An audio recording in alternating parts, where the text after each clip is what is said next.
Price Lord. ஹல்லேலூயா. கர்த்தர் நல்லவர், அவர் கிருபை என்றும் உள்ளது. ஒன்னே ஒன்று ஆண்டவர் என்கிட்ட சொன்னார், இங்கே பாரு, நீ என்னை நல்லவர்னு சும்மா சொல்லாத, நீ சும்மாலாம் என்னை சொல்லணும்னு அவசியமே இல்லை. இப்படி தான் சொன்னார். ஏன்னா நீ என்னை டேஸ்ட் பண்ணி பாரு, முதல்ல நான் கர்த்தர் நல்லவர் என்று ருசித்து பாருங்க. ஆண்டவர் சொன்னார், இப்போ ஏதாவது ஒன்று இருக்குன்னு வச்சுக்கோங்களேன், ஒரு ஃபுட்டு, அது நல்லா இருக்குது அப்படின்னு நீங்கள் சொல்லிடுவீங்களா? சொல்ல மாட்டீங்கள்ல. என்ன செய்வீங்க? அந்த ஸ்வீட் எடுத்து சாப்பிட்டு பார்த்து டெஸ்ட்டு பண்ணிவிட்டு, ஒரு கிலோ ஜாங்கிரி வாங்க போகிறீங்கன்னா அது ஒரு ஜாங்கிரி எடுத்து சாப்பிட்டு பார்த்துட்டு ஒரு பீசஸ் எடுத்து சாப்பிட்டாலே தெரிஞ்சிடும் அது நல்லா டேஸ்ட்டாக இருக்குன்னு. பிரியாணி செய்யும் போது பார்த்தீங்கன்னா இந்த ஒரு பானை சோத்துக்கு ஒரு நெல் பதம் அப்படின்வாங்க. அந்த ஒரு சோறு வெந்துருச்சுனாலே எல்லா சோறும் வெந்த மாதிரின்னு. அப்படி இப்போ பொண்ணு பார்க்க போகிறீங்க, பையன் போய் பார்த்த உடனே அந்த பொண்ணு நல்ல பொண்ணு சொல்லிடுவீங்களா? சொல்ல மாட்டீங்க. என்ன செய்வீங்க? டெஸ்ட்டு பண்ணுவீங்க. அந்த பொண்ணு நல்ல பொண்ணா இல்லை அந்த பையன் நல்ல பையனா எல்லாம் விசாரிப்பீங்கள. ஆண்டவர் சொன்னார், கர்த்தர் நல்லவர் என்று ருசித்து பாருங்க. அதில் ஒரு ருசி இருக்குங்க.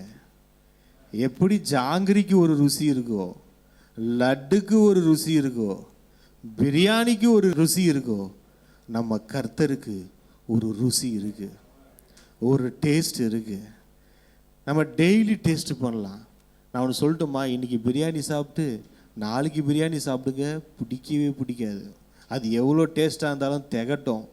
ஒரு ஸ்வீட்டை இன்றைக்கி சாப்பிட்டுட்டு திரும்ப அந்த ஸ்வீட்டை ஒரு 2 நாள் 3 நாள் சாப்பிட்டு பாருங்களேன், என்ன தான் உங்களுக்கு பிடிச்ச ஸ்வீட்டாக இருந்தாலும் அது திகட்டும். ஆனால் இந்த ஆண்டவர் இருக்கிறார்ல, நீங்கள் உட்காந்து பாருங்கள், தொடர்ந்து 40 நாள் உட்காந்தாலும் அவர் திகட்டவே மாட்டார், இன்னும் உட்காரணும் போலேயே இருக்கும். அதனால தான் அவர் சொல்கிறாரு, நான் நல்லவர் என்பதை நீங்கள் டேஸ்ட்டு பண்ணி பாரு, நீ ருசித்து பாரு. அந்த ருசி எப்படி தெரியுமா இருக்கும்? இன்றைக்கி பார்ப்பீங்க ஒரு பாதுகாக்கிற ருசி தெரியும், நாளைக்கு பார்ப்பீங்க உங்களை அரவணைக்கிற ருசி தெரியும், நாளான்னைக்கு பார்ப்பீங்க உங்களை ஆசீர்வதிக்கிற ருசி தெரியும், அதுக்கு மறுநாள் பார்ப்பீங்க உங்களோட கூட நிற்கிற ருசி தெரியும். இந்த ருசி ஒன்று ஒன்று ஒவ்வொரு மாதிரி இருக்கும். அதனால தான் ஆண்டவர் சொல்கிறாரு, ஆண்டவரோடு உள்ள வாழ்க்கை எனக்கு போர் அடிக்குதுங்க. என்னங்க ஞாயிற்றுக்கிழமை சர்ச்சுக்கு போகிறோம், சும்மா ஒரு ஜெபம் பண்ணுறோம், பைபிள் படிக்கிறோம், என்னமோ சாதாரணமாக போயிட்டு இருக்கிற மாதிரி ஒரு கிளுகிழுப்பே இல்லையே, ஒரு சுவாரஸ்யமே இல்லையேங்க அப்படின்றீங்களா? என்ன விஷயம்னா ருசி பார்க்கலன்னு அர்த்தம். ருசி இல்லாத பதார்த்தங்களை யாராவது சாப்பிடுவாங்களா சொல்லுங்க? வாயில் எடுத்து வைக்கிறீங்க, சப்புன்னு இருக்கு, என்ன செய்வீங்க? பேசாமல் வச்சிருவீங்க. அதுக்கப்புறம் ஒரு வாய் வைக்க மாட்டீங்க, சப்புன்னு அரைஞ்சிடுவீங்க. உங்கள் மைண்ட் வாய்ஸ் கேட்டுது எனக்கு. அதனால் அந்த காலத்தில் இருந்த ஆண்கள் செஞ்சது இப்போல்லாம் செய்ய முடியாதுன்னு வச்சுக்கோங்க. இப்போ மாற்றி நல்லா இல்லைன்னாலும் சாப்பிட்டுட்டு தான் எழுந்திரிக்க முடியும் பாருங்க. அது நல்லா இருக்கோ நல்லா இல்லையோ, நல்லா இல்லைன்னா கூட நல்லா இருக்குமா, ரொம்ப நல்லா இருக்கு அப்படின்னு தான் வர வேண்டியது இருக்கு. ருசி இல்லாத பதார்த்தத்தை நம்மளால் தொடர்ந்து சாப்பிட முடியாது. ஆண்டவர் நம்மக்கிட்ட ஒரு சேலஞ்ச் பண்ணுறாரு. நீ சேலஞ்ச், அதாவது இந்த கிவிங்கில் சேலஞ்ச் பண்ணுவார். நீ கொடுத்தினா வானத்தின் பலகணிகளை நான் திறந்து உன்னை ஆசீர்வதிப்பேனா ஆசீர்வதிக்க மாட்டேனா செக் பண்ணிக்கோ அப்படின்னு சொன்னார். பார்த்தீங்களா? அந்த மாதிரி சேலஞ்ச். என்ன தெரியுமா? கர்த்தர் நல்லவர் என்பதை உங்களுக்கு ஒரு ரெக்வெஸ்ட் கூட வைக்கிறார். என்ன வைக்கிறாருன்னா, நீ ருசித்து பாரு, டேஸ்ட் பண்ணி பாரு. ஏன் வாழ்க்கையில் ஒரு டேஸ்டே இல்லாமல் இருக்கு? ஏன் ஒரு சுவை இல்லாத மாதிரி இருக்கு என் வாழ்க்கை?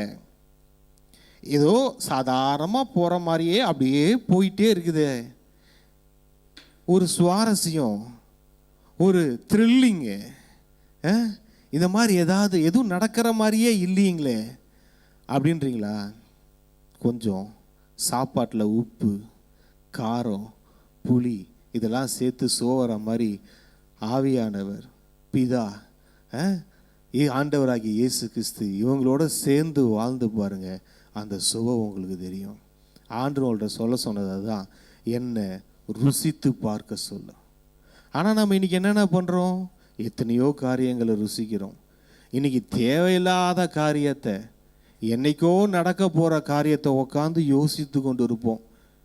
இல்லைனா என்னைக்கோ நம்ம கஷ்டப்பட்டதையோ இல்லை என்னைக்கோ நம்ம பாதிக்கப்பட்டதையோ அதை நினச்சி அதில் ஒரு இன்பத்தை காண்டுக்கிட்டு இருப்போம்.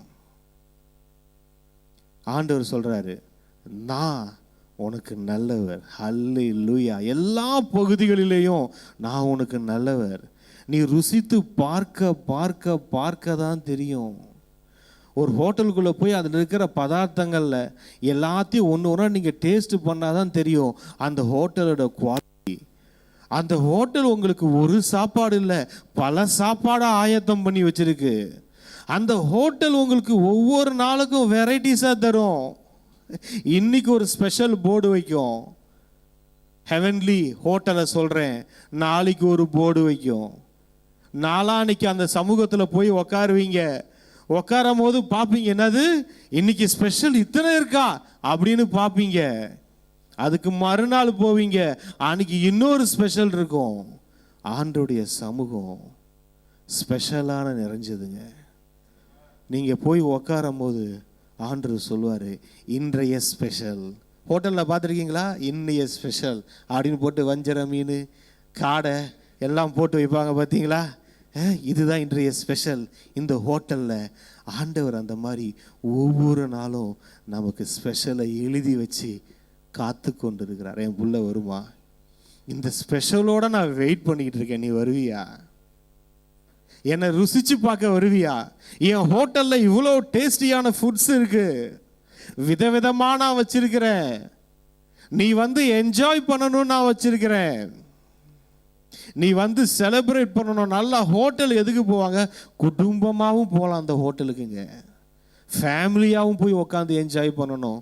தனித்தனியாகவும் போய் உக்காந்து நல்லா சாப்பிட்டு என்ஜாய் பண்ணலாம்.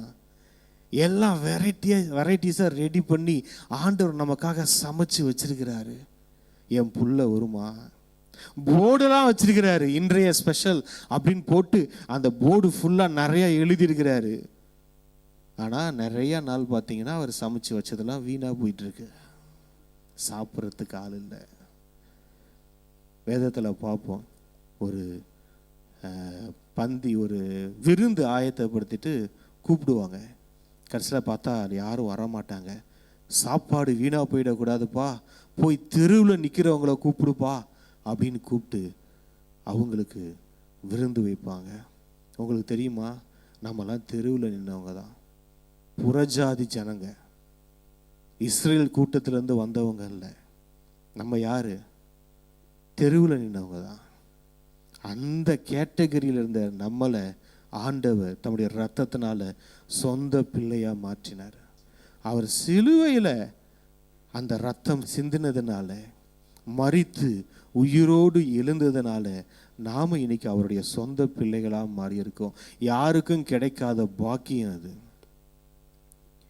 இன்னைக்கு திரும்ப அந்த கடவுள் தன்னுடைய ஹோட்டலில் ஒரு போர்டை வச்சு, இன்றைய ஸ்பெஷல், நீ வருவியா விக்டர்? நீ வருவியா? உனக்கு இந்த ஸ்பெஷல் நான் வச்சிருக்கிறேன்ப்பா. உனக்கு இதை என்ஜாய் பண்ணுறதுக்காக, உனக்கு சுதந்திரமாக நீ பெற்றுக்கொள்வதற்காக உனக்காக நான் எல்லாம் ப்ரிப்பேர்டாக வச்சிருக்கிறேன். ஆனால் நம்ம எந்த ஹோட்டலுக்கு போகிறோம்?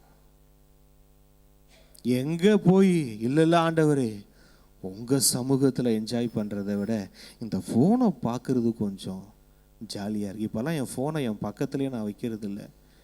என் ஃபோன் எங்கேயோ இருக்கும், நான் எங்கேயோ இருப்பேன். முதல்ல டைவர்ஸ் வாங்கணும் பாருங்கள், ஃபோனுக்கும் நமக்கும். ஏதாவது ஒன்று எடுக்கலான்னு போகிறதுக்குள்ளே அது முன்னாடி ஒன்று நிற்கும் பாருங்கள், அதை பார்த்துக்கிட்டு இருப்போம் 10 நிமிஷம். ஆமாம், அதுக்காகவே நம்ம உள்ளே போகல, அதுக்காகவே அந்த பேஜெல்லாம் விட்டு வெளியே வந்தாலும் யார் நம்மளை சேர்த்து விட்றாங்கன்னே தெரில, அது பாட்டுக்கு வந்துக்கிட்டே இருக்கும். நேரத்தை சாத்தான் நம்ம நேரத்தை சாப்பிட்றதுக்கு ரொம்ப ஆசையாக இருக்கிறான். நம்ம சாத்தானுடைய ஹோட்டலாக நம்ம மாறிடக்கூடாது பாருங்க. நம்ம காடு நமக்கு ஒரு ஹோட்டல் வச்சிருக்கிறாரு, நம்ம அங்கே போவோம். அவர் சொல்லுவார் தெரியுமா, ஒரு வசனம் இருக்கும், நாம் வந்து அவனோடைய போஜனம் பண்ணுவோம். அந்த கடவுள் என்ன ஆசைப்படுறாரு? நம்ம கூட உட்காந்து சாப்பிட ஆசைப்படுறாரு. இந்த ஹோட்டலில் நீ மட்டும் வந்து சாப்பிட்டு போகிறதுக்கு இல்லை. இந்த ஹோட்டல் என்ன தெரியுமா? அவரோடு உட்காந்து அவரோடு போஜனம் பண்ண, அவரோடு உட்காந்து சாப்பிட, அவரோட டைம் ஸ்பெண்ட் பண்ண, அவருடைய வார்த்தையை சாப்பிட. அப்ப இங்க பாருங்க, இன்னொன்று சொல்றேன், நம்மளை சாத்தான் ஹோட்டலாக யூஸ் பண்ணிடக்கூடாது. நம்ம சாத்தானோட ஹோட்டலாக இருந்துடக்கூடாது. அவன் இங்கே வந்து வாசம் பண்ணிக்கிட்டு அவன் நம்ம கிட்ட இருக்கிற ஃபுட் எடுத்து சாப்பிட்டு இருக்கக்கூடாது. அவனுக்கு நமக்கு சம்பந்தம் இல்லை. நம்ம யாரு? நம்ம கர்த்தரின் ஹோட்டல். நம்ம கர்த்தர் நமக்குள்ளே வருவார். நம்ம மிகுந்த கனிகளை கொடுப்போம். அந்த கனிகளை அவர் சாப்பிடுவார். நம்ம அவர் ஹோட்டலுக்குள்ளே போவோம். அவர் நமக்கு நிறைய ஸ்பெஷல் வச்சுருப்பார். ஒவ்வொரு நாளும் ஸ்பெஷல் வச்சுருக்கிறாரு. உங்களுக்கு தெரியுமா? நம்ம இழந்த ஸ்பெஷல் நிறையா. ஆண்டோடைய சமூகத்தில் எந்த நாளுக்கு சிஸ்டர் சொன்னாங்க, அவருடைய உள்ள உறவு தான். அந்த உறவில் எந்த அளவுக்கு அந்த அன்பின் ஆழம் அது தெரியாது. ரொம்ப ஆழம், அது அகலம், அது ரொம்ப பெருசு, அதுக்கு அளவே கிடையாது. அதோடைய நீளம் அதுவும் அதிகம், அதோடைய உயரம் கணக்கே பண்ண முடியாது. அதில் போய் நம்ம நீந்தும் போது, அதில் நீந்த நீந்த நீந்த நான் சொல்லட்டுமா, நம்ம வாழ்க்கையின் ஆசீர்வாதங்கள் அந்த மாதிரி மாறிடும். நம்மளுடைய ஆசீர்வாதம், வாழ்க்கையின் ஆசீர்வாதம் அகலம் என்னன்னாப்பா கணக்கு பண்ண முடியாது. அது உயரம், அது என்னன்னா போனால் அதுவும் நீங்கள் கணக்கு பண்ண முடியாது. அது ஆழம், அது என்னன்னா அதுவும் நீங்கள் கணக்கு பண்ண முடியாது. நம்ம பார்க்குறோம், முதலாவது தேவனுடைய ராஜ்யத்தை தேடுங்க, அப்பொழுது இவைகளெல்லாம் உங்களுக்கு கூட கொடுக்கப்படும். ஆனால் நம்ம பார்வை எங்கே தெரியுமா போயிடுது? இந்த கூட ஃப்ரீயாக கிடைக்குது பார்த்தீங்களா? ஃப்ரீயாக கிடைக்குது பார்த்தீங்களா? கூட முதலாவது தேவனுடைய ராஜ்யத்தை தேடிடுப்பா, இதெல்லாம் உனக்கு ஃப்ரீயாக வந்துரும்பான்னு சொன்னார் பார்த்தீங்களா? ஆனால் நம்மளுடைய எல்லாருடைய கண்ணும் மேக்சிமம் எங்கே தெரியுமா இருக்குது? இந்த ஃப்ரீயாக வர்றது எப்போ வரும்? இந்த ஃப்ரீயாக வர்றது எப்போ கிடைக்கும்? இப்போ ஒரு கடைக்கு போகிறீங்க, அவங்க சொல்கிறாங்க ஒரு பெரிய டிவிங்க, இந்த டிவியை வாங்கிட்டீங்கன்னா உங்களுக்கு ஸ்பீக்கரு, மிக்சி, கிரைண்டரு, ஒரு 10 பொருள் உங்களுக்கு ஃப்ரீங்க. இந்த டிவியை வாங்கிடுங்க, இதெல்லாம் உங்களுக்கு கூட பேக் பண்ணி வந்துடுங்க. இதுக்கு நீங்கள் தனியாலாம் பே பண்ண வேண்டிய அவசியமே இல்லைங்க. தேவையானது ஒன்றே, அது அந்த டிவி தாங்க. அந்த டிவியை வாங்கிட்டீங்கன்னா இதுக்கெல்லாம் நீங்கள் பில் பண்ணணும்னு அவசியம் இல்லை.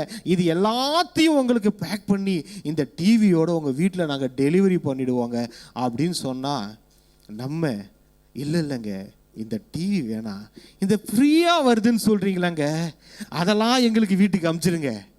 ஃப்ரீயாக வர மிக்சி, கிரைண்டரு இதெல்லாம் எங்களுக்கு அமுச்சிருங்க, எங்களுக்கு அந்த டிவி வேணாங்கண்ணா. அந்த கடைக்காரன் சொல்கிறேன், எப்பா என்னப்பா இப்படி கேட்குற? இந்த டிவி வந்தாதான்ப்பா இதெல்லாம் வரும். நீ வாங்க வேண்டியது இந்த டிவியை. நீ இந்த டிவிக்கு சொந்தக்காரன் ஆகிட்டீன்னா இந்த கூட வர ஃப்ரீயாக வர ஐட்டங்கள் எல்லாம் அது ஆட்டோமேட்டிக்காக வந்துடும்பா. நீ கேட்க வேண்டிய அவசியமே இல்லைப்பா, அது வரும்போது அது சேர்ந்து வந்துடும்பா. ஆனால் நம்ம என்ன பண்ணுறோம்? ஒத்த காலில் நிற்கிறோம். இல்லை ஆண்டவரே, எனக்கு ஒரு மிக்சி கிடைக்காதா ஆண்டவரே, ஒரு கிரைண்டர் கிடைக்காதா ஆண்டவரே, எனக்கு ஒரு தோசைக்கல் கிடைக்காதா ஆண்டவரே அப்படின்னு உட்காந்துக்கிட்டு இருக்கோம். ஆனால் தேவையானது ஆண்டவர். அதான் வசனம் சொல்லுது, முதலாவது தேவனுடைய ராஜ்யத்தை ஃபஸ்ட்டு அந்த டிவியை வாங்கிட்டீங்கன்னா மற்றது எல்லாம் உங்களுக்கு கூட வர மாதிரி. முதலாவது ஆண்டவர் நீங்கள் சொந்த ரட்சகராக ஏற்றுக்கிட்டீங்கன்னா, அவரை உங்கள் வாழ்க்கையில் ஃபஸ்ட்டாக வச்சிங்கன்னா, அவர் சமூகத்தை, அவரோடு உள்ள உறவை நம்ம ஃபஸ்ட்டாக வச்சோன்னா நெக்ஸ்ட்டு மற்றது எல்லாம் ஆட்டோமேட்டிக்காக வந்துடும். ஆனால் நம்ம பார்வை இன்றைக்கி எங்கே இருக்குது? நம்ம பார்வை ஆண்டவர் மேலே இருக்கணும். ஆண்டவர் கொடுக்குற ஆசீர்வாதங்களை மாத்திரம் பார்த்துக்கிட்டு ஆண்டவரை பார்க்காம விட்டுறக்கூடாது. ஆண்டவரை பார்த்துட்டு அந்த டிவி சொன்னா பாருங்க, அந்த கடையில் டிவியை வாங்கிட்டா போதும், அந்த கடையில் இருக்கிற எல்லா ஃபர்னிச்சரும் உங்களுக்கு வந்துடுங்க, ஒன்று விடாமல் வந்துடும். ஆண்டவரை தேடிட்டா போதும். அதான் சொன்னார், மரியா தன்னை விட்டு எடுபடாத நல்ல பங்கு தெரிந்து கொண்டால். ஆண்டவரை தெரிஞ்சுக்கிட்டாங்க மரியாளம்மா. ஆனால் மார்த்தாள் அநேக காரியங்களை குறித்து, என்னடா இத்தனை பேர் வீட்டுக்கு வந்துட்டாங்க, இத்தனை பேருக்கு நான் சமைக்கணும், இத்தனை பேருக்கு சோறு போடணும், இவ்வளோ பெரிய கூட்டம் வந்திருக்கு, ஜீசஸோட டிசைபிள்ஸ் வந்திருக்கிறாங்க, ஐயோ பேதருக்கு என்ன செஞ்சு கொடுக்கலாம், ஜீசஸுக்கு என்ன செஞ்சு கொடுக்கலாம், என்ன சமைக்கலாம், இதுதான் அவங்க எண்ணம். ஆண்டவரை எப்படி திருப்திப்படுத்தலாம் அப்படின்னா, அங்கே பாருங்க, அவர் சமூகத்தில், அவரோட உள்ள உறவில், அவர் பாதத்தில் வந்து மரியாள் அம்மா உட்காந்தாங்க பாருங்க. அதை தான் இது எதிர்பார்க்குறாரு. நான் பண்ணுற ஊழியம் ஆண்டவரை திருப்திப்படுத்துமா? நான் ஓடுகிற ஓட்டம் ஆண்டவரை திருப்திப்படுத்துமா? என் லைஃப்பில் எது நல்லா இருக்கும்? நான் பண்ணுற ஒரு பெரிய பிரசங்கம் கூட ஆண்டவரை திருப்திப்படுத்துமானா இல்லை. நான் செய்கிற ஒரு மிகப்பெரிய ஊழியம் அது ஆண்டவரை திருப்திப்படுத்துமானா இல்லை. ஆண்டவர் எதிர்பார்க்குறது என்ன தெரியுமா? அதெல்லாம் முதல்ல ஓரமாக வை, என்கிட்ட வா, என் சமூகத்தில் உட்காரு, உன்னோடு உள்ள உறவு வேணும், நீ வேணும் எனக்கு. உன்னுடைய பிரயாசங்கள் இல்லை, உன்னுடைய நீ பண்ற அப்படியே என்ன சொல்றது, அதை செஞ்சிடலாமா இதை செஞ்சிடலாமா அப்படி பண்ணலாமா, அதெல்லாம் இல்லை. நீ வா, என் சமூகத்தில் வந்து உக்காரு, உனக்கு ஒரு சின்ன ஐடியா கொடுப்பேன். 24 மணி நேரம் நீங்கள் போராடி கஷ்டப்பட்டு சம்பாதிக்கிற அந்த பணத்தை ஒரு சின்ன ஐடியா உங்களை கோடீஸ்வரன் ஆக்கிடும். ஒரு ஆஃபீஸில் நீங்கள் ஒர்க் பண்ணிட்டு இருக்கீங்க, அந்த ஆஃபீஸ்க்காகவே உழைச்சிக்கிட்டு இருக்கீங்க, கஷ்டப்படுறீங்க, எல்லாம் செய்றீங்க, நாளெல்லாம் அங்கேயே போகிறீங்க, ஏதோ ஒரு காரியம்னு வச்சுக்கோங்க. ஆனால் ஆண்டவர் சமூகத்தில் உட்காந்த பாருங்க, அந்த மாதிரி ஒரு ஆஃபீஸே நீங்கள் கட்டுற மாதிரி ஆண்டவர் செய்வார். என்னன்னா, எதுக்கு நம்ம இது செய்யணும், அதை பண்ணணும், அதை கஷ்டப்படணும், இதுக்கு தான் பிரதர் நான் வாழ்கிறேன், இதுக்கு தான் நான் போராடுறேன், இந்த லெவலுக்கு நான் வரணும் அப்படின்னு நீங்கள் நினைக்கிறீங்களே, அந்த லெவலுக்கு நீங்கள் எவ்வளோ எஃபர்ட் போடுறீங்களே, அதெல்லாம் அசால்ட்டாக உங்கள் கையில் வந்து ஆண்டவர் கொடுத்துருவார். ஆண்டருடைய சமூகம். தாவீதை பார்க்குறோம், அவர் ஆடு மேய்ச்சிக்கிட்டு இருக்கிறாரு. ஆடு மேய்த்து கொண்டிருந்தவனுக்கு அந்த நாட்டில் உங்களுக்கு தெரியுமா, ஆடு மேய்க்கிறவர்கள் வந்து யாருக்குமே பிடிக்காது. இஸ்ரேல் அந்த இதுலேயே பார்த்தீங்கன்னா அவர் சொல்வார், ஈசாயின் மகனாகிய தாவீதை நீ தெரிந்து கொண்டு, ஏன்னா அவங்கள தொழிலே அந்த ஆடு மேய்க்கிறது, அதுலேயே ரொம்ப அருவருக்கத்தக்கவர்கள். அங்கே எகிப்தில் கூட பார்த்தீங்கன்னா இவங்க ஃபேமிலி போனப்போ அவர்கள்லாம் ஆடு மேய்க்கிறவர்கள் எகிப்திற்கு அருவருப்பானவர்கள் சொன்னாங்க. அவ்வளவு அருவருக்கத்தக்க ஒரு குடும்பத்தில், ஒரு ஜாதியில் ஒரு மனுஷனை எடுத்து, என்ன தெரியுமா, ஒன்றே ஒன்று, ஆண்டவர் ஜாதி குலம் கோத்திரம்லாம் பார்க்கல, ஒன்றே ஒன்று பார்த்தாரு, அவன் என் இருதயத்திற்கு ஏற்றவன்.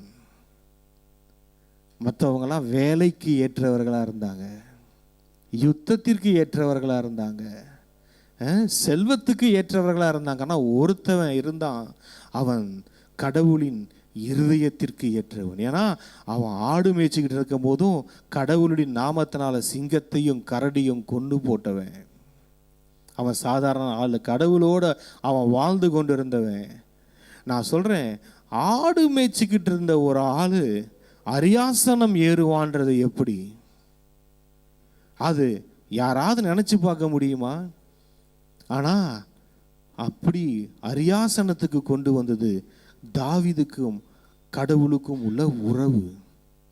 அந்த உறவு என்னமா செய்யும், உங்களை நீங்கள் நினைச்சு கூட பார்க்காத உயரத்துக்கு உங்களை கொண்டு போயிடும். இன்னைக்கு நம்ம ஒரு உயரத்துக்கு போனோம், நம்ம ஒரு லெவலுக்கு போனோம் அப்படின்னு நம்ம ஆசைப்படுறோம். அதுக்காக நம்ம வாழ்க்கையில் பெரும் பகுதியை, ஒரு பெரும் நேரத்தை ஒரு சில காரியங்களுக்கு நம்ம யூஸ் பண்ணுறோம். ஆனால் நான் ஒன்று சொல்லட்டுமா, அதுக்கு யூஸ் பண்ணுற நேரத்தை நீங்கள் கம்மி பண்ணிவிட்டு ஆண்டவர் சமூகத்தில் உட்காந்து பாருங்கள். இது வேற எனக்கு இப்போ கேட்க ஆரம்பிச்சிட்டாங்க, என்ன பிரதர் நீங்கள் ஆண்டவரோட உறவுன்னு சொல்கிறீங்க, என்ன உறவுனா என்ன அப்படின்னு கேட்குறாங்க வாலிப பிள்ளைங்க. ஆண்டவரோட உறவு என்னன்னா, ஆண்டவரோட உறவு அவ்வளோதான், முடிஞ்சு போச்சு. இது என்ன போய் ஆண்டவரோட உறவு என்பது ஆண்டவரோட உறவு அவ்வளோதான். இப்போ பேசிக்கிறது இல்லையா? இப்போ எனக்கும் என் மனைவிக்கும் ஒரு உறவு இருக்குது. என்னுடைய எல்லா இருதயத்தில் உள்ளவைகளை எல்லாம் என் மனைவியிடம் சொல்லுவேன். நான் ஷேர் பண்ணுவேன். என் துக்கத்தை ஷேர் பண்ணுவேன், என் சந்தோஷத்தை ஷேர் பண்ணுவேன், என்னுடைய நிறைவை ஷேர் பண்ணுவேன், என் குறைவை ஷேர் பண்ணுவேன். நான் அவங்கள நம்புவேன். அதை காட்டிலும் உயர்ந்து தான் தேவனோட உள்ள உறவு. எல்லா நேரமும் அவரை நினச்சிக்கிட்டே இருக்கிறது தான். ஒரு சில நேரம் உங்களை அந்நிய பாஷை பேச சொல்லுவார், ஒரு சில நேரம் வேதத்தை எடுத்து படின்னு சொல்லுவார், ஒரு நேரம் நல்லா துதிச்சு பாடுன்னு சொல்லுவார், ஒரு சில நேரம் உன் மனசை விட்டு என்கிட்ட பேசுன்னு சொல்லுவார், உக்காந்து பேசிக்கிட்டே இருக்க வேண்டியது தான். ஒரு சில நேரம் வா ஜாலியாக பேசலான்னு சொல்லுவார், ஒரு சில நேரம் அவரை நம்மளை கிண்டல் பண்ணுவார், ஒரு சில நேரம் நான் அவரை கிண்டல் பண்ணுவேன். இதுதான் உறவு. சிநேகிதன் என்றும் சொல்லலாம், தகப்பன் என்றும் சொல்லலாம், மணவாளன் என்றும் சொல்லலாம், அவரை நல்ல உறவுகள் சகோதரன் என்றும் சொல்லலாம், தகப்பன் தாய் என்றும் சொல்லலாம். அவரை போல நம்ம வாழ்க்கையை ஃபில் பண்ணுறதுக்கு எந்த மனுஷனாலும் மனுஷியாலும் முடியாது. அந்த அளவுக்கு ஒரு உயர்வான உறவு அது. என்ன விஷயம்னா, அந்த உறவு என்ன எதிர்பார்க்குதுன்னா 100க்கு 100 எனக்கு வேணும். இல்லை ஆண்டவரே, 99% நான் இருக்கிற உங்கள் உறவில் 1% மட்டும் அந்த சின்னுக்கு, இல்லை அந்த தேவையில்லாத உறவுக்கு, இல்லை அந்த உங்களுக்கு பிடிக்காத ஒரு காரியம் இருக்குல்ல, அதுக்கு 1% மட்டும் கொடுத்துக்கிறேன் ஆண்டவரே. 99% நான் உங்களுக்கு பரிசுத்தமாக இருக்கிற ஆண்டவரே, நான் உங்களுக்கு பிரியமாக நடந்துக்கிற ஆண்டவரே, 1% அந்த பாவத்தில் வாழ்ந்துக்கிற ஆண்டவரே அப்படின்னு நீங்கள் சொன்னாலும், இல்லை நீ 100க்கு 100 எனக்கு வேணும்னு கேட்குற உறவு அது. நான் உங்கள்கிட்ட கேட்குறேன், ஒரு டம்ளரில் நல்ல ஒரு தண்ணியை வச்சுட்டு, பிரதர் தண்ணி ஃபுல்லாக நல்ல தண்ணி தான், ஒரே ஒரு சொட்டு சாக்கடை தண்ணியை ஊற்றுறேன் குடிங்க அப்படின்னா யாராவது குடிப்பீங்களா? குடிக்க மாட்டான். அதில் தான் யாக்கோபு சொல்வார், துதித்தலும் சபித்தலும் ஒரே வாயிலிருந்து வரக்கூடாது. இந்த வாயில் கண்டதையும் நம்ம பேசுகிறோம், ஆனால் அதே வாயில் ஆண்டவரை துதித்து பாடுறோம். இதே வாயில் பேசிட்டு அதே வாயில் ஆண்டவரை துதிக்கிறோம். இங்கே பாருங்க, நான் ஒன்று கேட்குறேன், தேன் நல்ல தேன், நல்லா தெளித்தேன், சுவையான தேன் தான், ஆனால் நான் உங்களுக்கு மொண்டு கொடுக்குற மகு அது டாய்லெட்டில் யூஸ் பண்ணுற மகாக இருந்தால் நீங்கள் குடிப்பீங்களா? குடிக்க மாட்டீங்க இல்லைங்களா? ஏன்னா அது எவ்வளவு தேனாக இருந்தாலும், அது எவ்வளவு விலையேற பெற்றதாக இருந்தாலும் அந்த பாத்திரம் சரியில்லை, அதனால் என்னை அருக முடியாது. அவன் சொல்லட்டுமா, நிறைய பேர் இதுதான், உங்களுடைய பர்சனல் லைஃபு அது கரையாக இருக்கிறதுனால ஆண்டவர் உங்களால் என்ஜாய் பண்ண முடியல, ஆண்டவரை உங்களால் சாட்டிஸ்ஃபைட் பண்ண முடியல, ஆண்டவருக்கு உங்களுக்கும் உறவில் சில விரிசல்கள் இருக்குது. அந்த விரிசல்கள் சரியாகணும். ஆண்டவர் உங்களோட முழு இருதயத்தோடும் முழு பலத்தோடும் முழு உள்ளத்தோடும் நீங்கள் தேடணும். அதை அவர் ஆசைப்படுறாரு.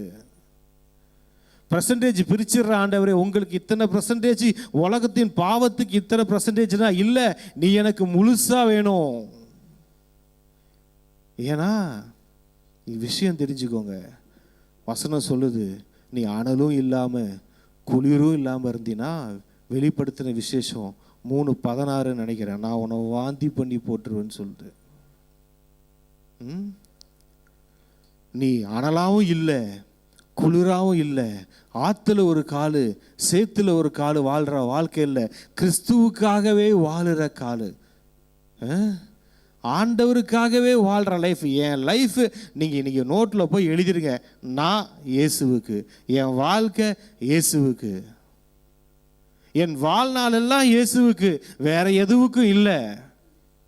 ஆண்டவர் சமூகத்தில் உட்காந்து ஜெபம் பண்ணி பாருங்க, ஆண்டவருக்காக நின்று பாருங்க. ஆண்டவருக்காக நின்று பார்க்கும்போது ஆண்டவர் உங்கள் வாழ்க்கையில் நிற்கிறத பார்ப்பீங்க. கரைப்படாதபடிக்கு உங்களை காத்து கொள்ளுங்கள். உலகம் நம்மளை எப்படியாச்சும் கரைப்படுத்தலாம் தான் பார்த்துக்கிட்டு இருக்கோம். அதோடைய நோக்கம் என்ன தெரியுமா? சாத்தானுடைய நோக்கம் என்ன தெரியுமா? நம்மளை எப்படியாச்சும் கரைப்படுத்திடணும், எப்படியாச்சும் கரைப்படுத்திடணும். ஏன்னா இவன் கரைப்பட்டுட்டான், இவன் உடனே கில்ட்டி கான்சியஸில் போயிடுவான். ஐயோ நான் இந்த பாவத்தை செஞ்சுட்டேன், ஆண்டவர் முகத்தை நான் எப்படி பார்ப்பேன், அப்படி எப்படி பார்ப்போம். கொஞ்சம் கொஞ்சமாக பிரித்து என்ன செய்வான் தெரியுமா, தூரம் வச்சிருவான் நம்மளை கொண்டு போய். இந்த உலகத்தின் கரை சின்ன அப்படின்னா கூட உடனே ஆண்டவர்கிட்ட, ஆண்டவரே நான் பார்த்துட்டேன், தெரியாமல் பார்த்துட்டேன், என்னை மன்னிச்சிடுங்க, உங்கள் உறவுக்கு தான் வேணும் எனக்கு. அதுக்காக ஐயோ நான் எப்படி திரும்ப ஆண்டவரை பார்ப்பேன், அந்த கில்ட்டி கான்சியஸில் போயிடாதீங்க. செகண்டில் இன்னொன்று சொல்கிறேன், அடுத்த ஸ்டெப்பு, அந்த உறவில் நீங்கள் திரும்ப திரும்ப திரும்ப அதை பழக பழக பழக அந்த மாதிரி ஏதாவது தவறாக வந்தால் கூட நீங்கள் சீனு தூக்கி எறிவீங்க, இந்த பழம் புளிக்கும்னு. போத்திபார் மனைவி யாருமே இல்லைன்னு அவன் ட்ரெஸ்ஸை பிடிச்சி இழுத்தப்போ கூட சீ இது புளிக்குது அப்படின்னு உருவி விட்டு ஓடினவர் தான் யோசேப்பு. அந்த மாதிரி பாவத்தின் மேலேயே ஒரு வெறுப்பை வர வைக்கிறது தேவனோடு உள்ள உறவு. ஏங்க யோசேப்புக்கு புளிச்சுது, ஏன் யோசேப்புக்கு திகிட்டிச்சு அது அப்படின்னா, இங்கே ஒரு பக்கம் சாட்டிஸ்ஃபைட் ஆகிட்டு இருக்கிறார் ஆண்டவரோடு உள்ள உறவுல. தரிசனங்களால் நிரம்பியது. கடவுளுக்கும் அவனுக்கும் உள்ள உறவு சாதாரண உறவு இல்லை. நடக்க போறதெல்லாம் சொல்லிட்டு இருக்காரு, நடக்கிறதெல்லாம் சொல்லிக்கிட்டு இருக்கிறாரு. இருதயத்தை ரொம்ப நல்லா வச்சுக்கிட்டாரு யோசிப்புங்க. ஒருவன் ராஜாவாகிறது, நான் ஏன் பிரதர் நான் இன்னும் ராஜாவாகல, நான் ஏன் லைஃப்ல இன்னும் கிங் ஆகல, இருதயம் ரொம்ப முக்கியம் பாருங்க. தன்னுடைய சகோதரர்கள் அக்கிரமத்தை செய்யறத பார்க்கறான், ஆனா அவன் செய்யல, செஞ்சிருக்கலாம், செய்யல. இவனுக்கு தரிசனம் வந்துருச்சுன்னு உடனே எல்லாரும் அவனை பகைக்கிறாங்க, ஆனா அவன் யாரையும் பகைக்கல.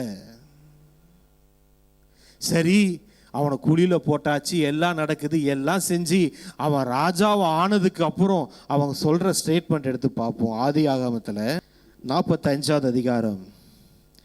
அவங்கெல்லாம் பார்த்துட்டாங்க இவர் கிங்குக்கு அடுத்தபடியாக இருக்கிறாங்க. சரி யோசேப்பு இன்னைக்கு நம்மளை கொன்னுடுவான், நம்ம லைஃப்பை முடிச்சிருவோம் அளவுதான் அப்படின்னு நினைக்கிறப்ப யோசேப்போட வார்த்தையை பாருங்க. அப்பொழுது யோசேப்பு தன் சகோதரரை நோக்கி என் கிட்ட வாருங்கள் என்றான். அவர்கள் கிட்ட போனார்கள். அப்பொழுது அவன், நீங்கள் எகிப்துக்கு போகிறவர்களிடத்தில் விற்று போட்ட உங்கள் சகோதரனாகிய யோசேப்பு நான் தான். உறவை சொன்னான் பார்த்தீங்களா? இந்த மாதிரி செஞ்சவங்களை என்ன சொல்லுவோம் நம்மலாம், டேய் நீ யாரா நான் யாரா, நீ அண்ணனா நான் தம்பியா, நீ யாரு நான் யாரு, உனக்கும் எனக்கு என்ன உறவு அப்படின்னு கேட்கறதுக்கு பதில் இவன் என்னமா சொல்றான், நான் உங்கள் சகோதரன். பழி வாங்க வேண்டிய நேரத்தில் பாசத்தை காட்டுகிறாங்க. எது நடந்தாலும் இருதயம் மாறல. ஏன் யோசேப்பு உன் இருதயம் மாற மாட்டேங்குது? எது நடந்தாலும் ஒரு இருதயம் மாறலைன்னா அவனுக்கும் கடவுளுக்கும் இருந்த ஒரு உறவு என்ன தெரியுமாச்சு? கடவுளோட இருதயமா இவன் இருதயம் மாறிடுச்சிங்க. இப்ப மனுஷ இருதயம் இல்லை யோசேப்புக்கு இருக்கிறது. மனுஷ இருதயம் பழி வாங்கும். அது அந்த காலத்தில் எல்லாத்தையும் முடிச்சு விட்டுருவாங்க பாருங்க. அந்த காலகட்டத்தில் கேட்கறதுக்கு யாரும் இல்லை, இவன் தான் கிங்கு. ஆனால் இவன் கடவுளோட பழகி பழகி பழகி பூவுடன் சேர்ந்த நாரும் மணப்பது போல, செடியும் கொடியும் ஒன்றாய் ஆனது போல அவன் கடவுளுடைய பாவத்தை சுமந்தவனாய் மாறிவிட்டான். அவனே நினைச்சாலும் அவங்கள வெறுக்க முடியாது, அவனே நினைச்சாலும் அவங்கள பழி வாங்க முடியாது. இது கடவுள் அவனுக்குள்ள வைத்த அன்பு. அதனால்தான் அவன் ராஜாவானா. இன்னைக்கு நம்ம ராஜாவாகிறதுக்கு ஏதாவது தடை இருக்கா? யார் மேலேயாவது கசப்பு இருக்கா? இல்லை யார் மேலேயாவது இருக்கா? பழைய காரியங்கள் இருக்கா? வேணாம், எல்லாத்தையும் தூக்கி எறிஞ்சிடுவோம். அவங்கள மனதார நேசிப்போம், அளவுதான். ஆனால் அவங்களால நம்மளோட தரிசனத்துக்கு தடை வராதபடிக்கு தனியாக இருந்துக்கிறது தப்பு கிடையாது. ஆனால் எந்த வைராக்கியத்தையும் எந்த கோபத்தையும் எந்த பழி வாங்குதலையும் நம்ம இருதயத்தில் வச்சுக்கிட்டோன்னு வச்சுக்கோங்களேன், அப்படி வச்சவன் எவனோ ராஜாவானதா சரித்திரம் இல்லை. அப்படி செஞ்சு ராஜாவை ஆகிறதுக்கு ராஜாவானவன் சில நாட்களில் சில வருடங்களில் விழுந்தது இந்த வேதத்தில் பார்க்குறோம். ஆனால் ராஜாவை ஆண்டவராக ஒருத்தவனை ராஜா வாக்கி வச்சாரு. அதை ஆகிறதுக்கு சில வருடங்கள் ஆகலாம், சில நாட்கள் ஆகலாம். ஆனால் அவர் வச்ச இடத்துலேருந்து வேற எவனாலையும் அந்த ராஜான்ற பொசிஷன்லேருந்து அவனை தூக்க முடிஞ்சதே கிடையாது. வேதம் சாட்சி. அவர் சொல்றாரு பாருங்க, என்னை இவ்விடத்தில் வரும்படி விற்று போட்டதினால் நீங்கள் சஞ்சலப்பட வேண்டாம். என்னங்க யோசிப்பு, அவங்க கஷ்டப்பட கூடாதுன்னு இவர் கஷ்டப்படுறாரு. எப்பப்பா நீங்க வித்து போட்டதுனால நீங்க இருதயம் சஞ்சலப்பட வேணாம்பா, அது உங்களுக்கு விசனமாயும் இருக்க வேண்டாம். ஜீவ ரட்சனை செய்யும்படிக்கு தேவன் என்னை உங்களுக்கு முன்னே அனுப்பினார். பூமியிலே உங்கள் வம்சம் ஒழியாமல் இருக்க உங்களை ஆதரிக்கிறதற்காகவும் பெரிய ரட்சிப்பினால் உங்களை உயிரோടെ காப்பதற்காகவும் தேவன் என்னை உங்களுக்கு முன்னமே அனுப்பினார்.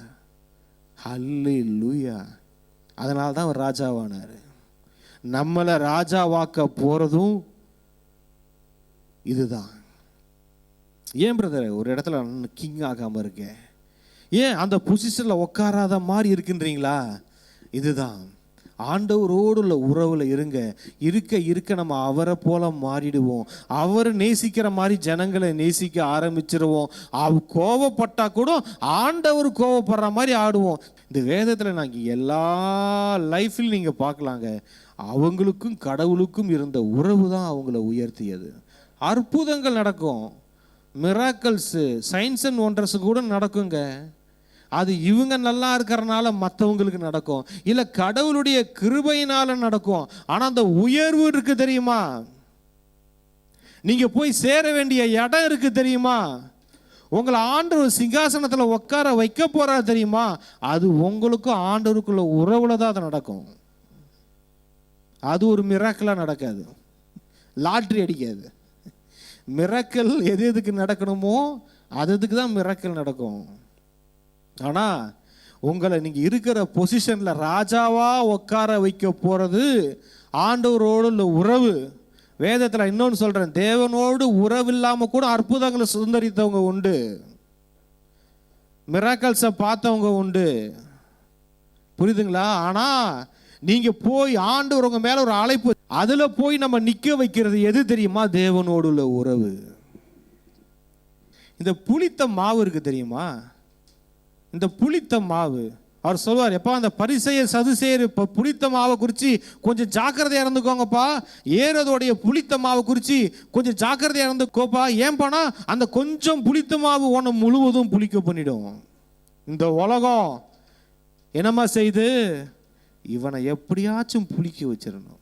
ஆண்டவர் ஒரு பக்கம் நம்மளை புளிக்க வைக்கிறதுக்கு பார்த்துக்கிட்டு இருக்கிறாரு. நம்ம கடவுளால் ஒரு ஸ்திரீ ஒரு அந்த மாவை எடுத்து முழுவதும் புளிக்கும் வரைக்கும் அதை அடக்கி வைத்தாள். என்ன பண்றாங்க? முழுவதும் புளிக்கும்படிக்கு அதை அடைச்சி வைக்கிறாரு. இங்க பாருங்க, முழுவதும் புளிக்கணும். ஒரு மாவு எடுத்து தோசை ஊற்றுறீங்க, புளிக்காத மாவில் தோசை சுடுவீங்களா? நல்லா இருக்குமா? நல்லா இருக்காது. சப்பாத்தி சுடுறீங்க, மாவு பிசைஞ்ச உடனே சுட முடியுமா? புளிக்கணும், நல்லா புளிக்கணும், முழுவதும் புளிக்கணும், அப்புறம் தான் எடுத்து யூஸ் பண்ணுவாங்க. அப்போ தான் அந்த டேஸ்ட்டு வரும். எந்த அளவுக்கு புளிக்குதோ அந்த அளவுக்கு டேஸ்ட்டு வரும். கர்த்தர் நம்மளை வெயிட் பண்ணிக்கிட்டு இருக்கிறாரு. நீ முழுவதும் புளிக்கணும், எனக்குள்ள நீ புளிக்கணும்.